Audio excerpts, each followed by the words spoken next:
시편 제24편 말씀의 내용은 두 가지의 상황을 우리가 그려볼 수 있는데, 하나는 여호와의 임재를 상징하는 법궤가 오벳에돔이라고 하는 집에서 오랫동안 머물러 있다가 마침내 다윗이 거하는 이 시온산성으로 이 법궤를 옮겨갈 때 그에 대한 감격과 기쁨을 노래하면서 지은 시가 아니겠느냐, 이런 상황을 하나 생각할 수 있고, 또 하나는 우리 후반부에 보게 되면 전쟁에 나갔다가 전쟁에서 승리를 하면서 예루살렘으로 다시 돌아올 때 그것을 기뻐하면서 감사하면서 불렀던 노래, 이런 두 가지의 가능성을 이 본문 속에서 우리가 생각해 볼 수 있습니다. 1절부터 2절의 내용에서는 하나님이 어떤 분이신가를 소개할 때 하나님은 온 땅과 만물을 창조하신 창조주 하나님이시다라는 사실을 고백합니다.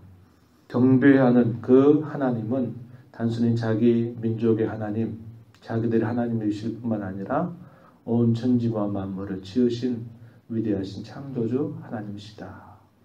모든 것의 주인이 되시는, 주권을 가지고 계신 분이시다 하는 사실을 표현해주고, 3절부터 6절의 내용에서는 그러한 하나님을 섬기고 그러한 하나님을 모시고 살아가는 사람의 모습이 어떠해야 될까 하는 것에 대한 이야기를 해줍니다. 여호와 하나님을 모시는 자, 하나님께 경배하는 자의 자세와 태도가 어떠한가, 또 어떠해야 될까, 그것에 관해서 가르쳐주고요. 7절부터 마지막 10절까지의 내용에서는 그 영광의 왕이 입성하시는 그런 광경들을 보면서 하나님을 기뻐하고 환호하는 그런 모습이 내용의 마지막 부분에 소개가 되고 있음을 봅니다. 1절 말씀에 가서 보면 땅과 거기에 충만한 것, 세계와 그 가운데 사는 자들은 다 여호와의 것이로다. 여호와의 소유다, 이 말이죠. 그 모든 것의 주인이 곧 여호와이시다라는 사실을 표현합니다. 땅과 그 땅에 충만한 것들, 세계와 그 가운데 산 모든 자들이 다 여호와의 것이다. 왜 그러한가? 2절에 여호와께서 그 터를 바다 위에 세우시며 강들 위에 건설하셨기 때문이다. 2절은 왜 땅과 거기 충만한 것들, 그리고 세계와 그 가운데 사는 모든 사람들이 여호와의 것인가? 그것은 여호와 하나님께서 그 모든 것들을 지으셨기 때문이다. 이렇게 가르쳐주고 있습니다. 하나님은 이 모든 땅을 없는 것으로부터 있게 하신 창조주로서 이 땅의 모든 사람들을 또 지으신 창조주로서 그분은 우리에게 주권을 행사하실 수 있는 분입니다. 그래서 그분이 바로 우리의 유일한 경배의 대상이 되어야 함을 이 본문 속에서 우리에게 잘 가르쳐 줍니다. 우리가 섬기는 하나님은 예배당이라고 하는 공간 안에 갇혀 있거나 우리가 하나님을 찾을 때만, 또 내가 하나님께 있다라고 생각하는 그런 곳에서만 계신 분이 아니라 온 땅과 천지 만물들을 다 주장하시고 섭리하시는 광대하신 위대하신 아버지이심을 우리는 이걸 통해서 배울 수 있는 것입니다. 그러한 하나님을 섬기고 모시고 그러한 하나님께 경배하는 자는 어떠한 사람들이어야 될까? 그 이야기에 관해서 3절부터 6절까지 표현되고 있는데요. 3절 말씀해 보세요. 여호와의 산에 오를 자가 누구인가?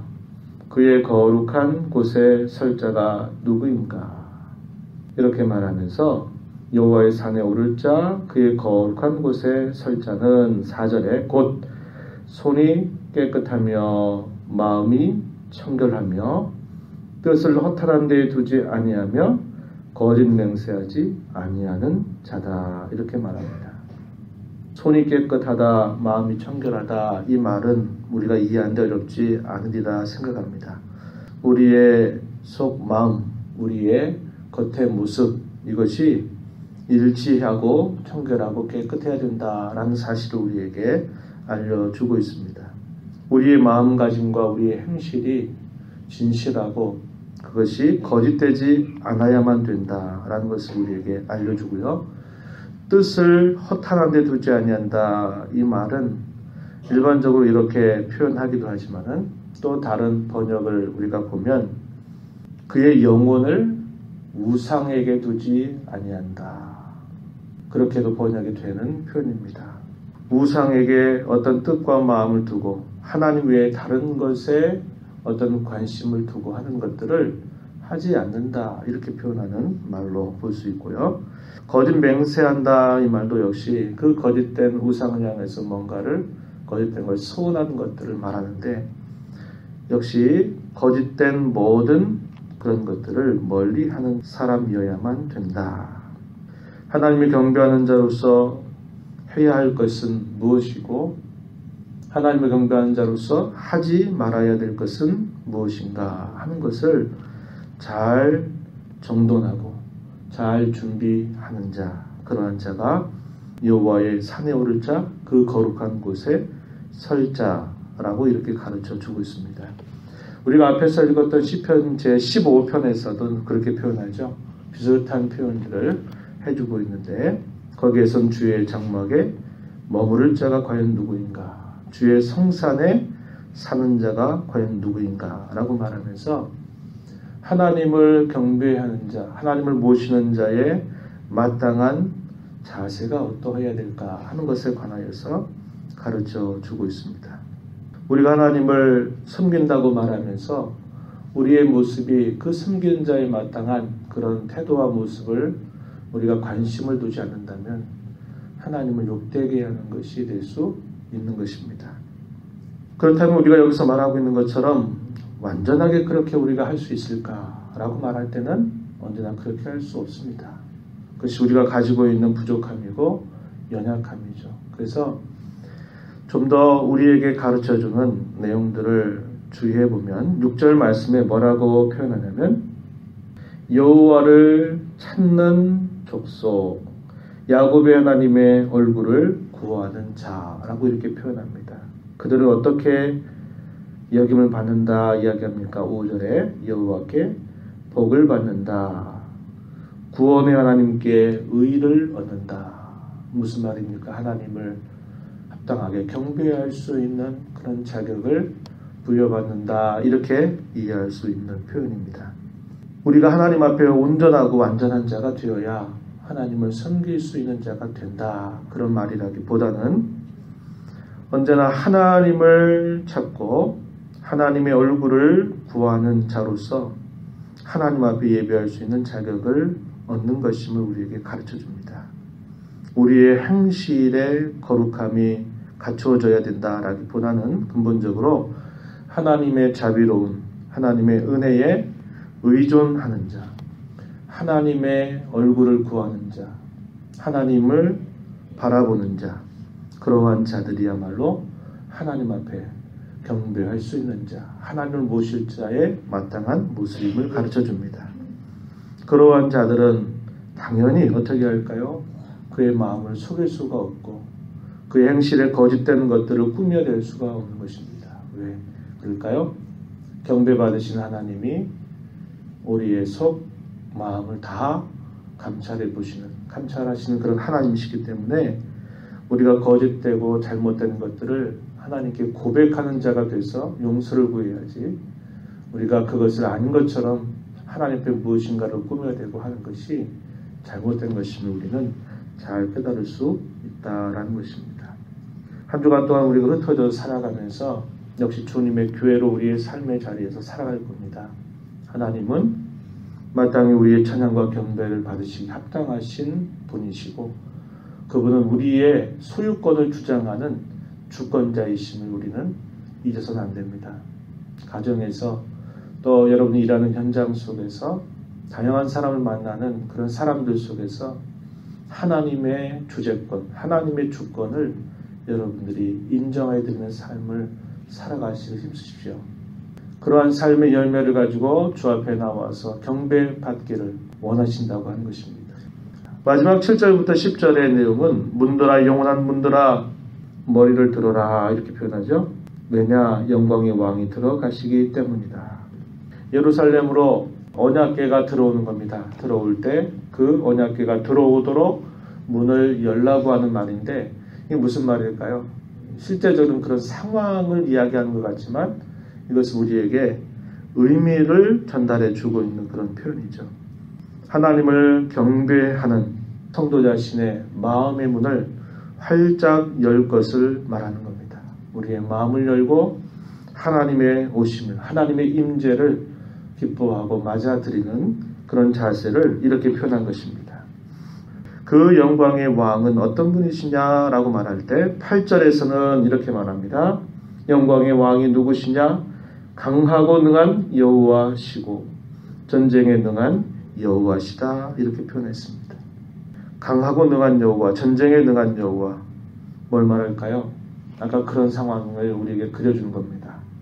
하나님이 이 전쟁에서 함께 하시는 거룩한 전쟁, 성전, 거룩한 전쟁이 되기 위해서 하나님이 앞서 행하시도록 법궤를 제사장들이 메고 전쟁터로 나가는 겁니다.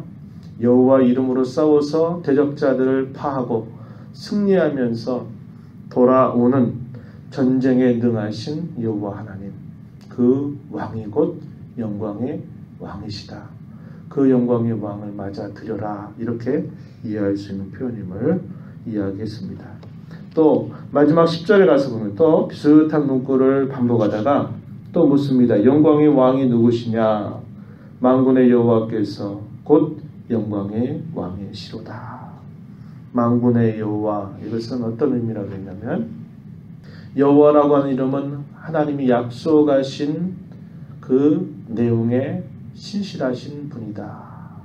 하나님이 그렇게 약속하신 대로 반드시 이루실 자임을 여호와라고 하는 이름으로 알려주시고 그 여호와는 만군의 여호와, 수많은 천군과 천사들에 의해서 둘러싸여 있는 그러한 만군의 여호와시다. 그 왕이 곧 영광의 왕이시다. 그 영광의 왕이 들어가시니 너희의 마음의 문을 활짝 열고 하나님을 맞아들이고 기뻐하고 즐거워할 것을 이것을 통해서 우리에게 가르쳐 주고 있습니다. 오늘날 우리는 예수 그리스도 안에서 하나님의 임재가 어디로 옮겨졌나요? 옛날처럼 예루살렘이라고 하는 정한 곳에 이렇게 하나님의 임재가 있는 것이 아니고 예수 그리스도 안에서 우리는 참된 하나님의 임재를 우리는 만날 수 있고 경험할 수 있는 것입니다. 우리의 마음을 성전 삼고 거주하시는 우리 하나님을 모시고 우리의 삶의 자리로 나아갈 때 우리 안에 성전 삼고 거하시는 주님과 함께 끊임없이 교제하고 주님과 동행하면서 우리의 삶의 전체를 통해서 하나님의 주권을 인정하고 그 하나님을 섬기는 자로 또 이 하루, 이 한 주간 힘써 살아가는 우리 모두가 되기를 진심으로 바랍니다. 하나님 아버지 감사드립니다. 오늘도 저희들에게 생명 주시고 호흡 주셔서 주님이 주신 귀한 하루를 또 시작합니다. 오늘도 저희들에게 주신 말씀을 우리 마음에 깊이 새기고 우리의 삶의 현장으로 나아가 살아갈 때 주님을 모신 자답게 살아가기를 힘쓰는 자가 되게 하옵소서. 우리의 가정이 하나님의 임재를 늘 경험하는 장소가 되게 하시고 저희가 일하는 일터가 또 우리가 만나는 사람과의 다양한 관계가 하나님이 함께 하시는 그러한 자리임을 기억하고 하나님 앞에 진실되고 거룩한 자로 살며 늘 하나님을 의지하며 바라보며 살아가는 저희 모두의 삶이 되도록 하나님 도와주시기를 원하옵고 바라옵나이다. 우리 마음을 성전 삼고 거하시는 그러한 하나님의 은혜를 기억하고 주님 모시면서 주님의 뜻과 마음을 헤아리며 생각도 하고 말도 하고 살아가도록 저희들을 이끌어 주시옵소서. 은혜의 보호자 앞에 나와서 간구하는 모든 심령들을 용납하시고 기도 가운데 하나님을 배우는 기쁨을 허락하여 주시옵소서. 귀하신 예수님 이름으로 기도하옵나이다. 아멘.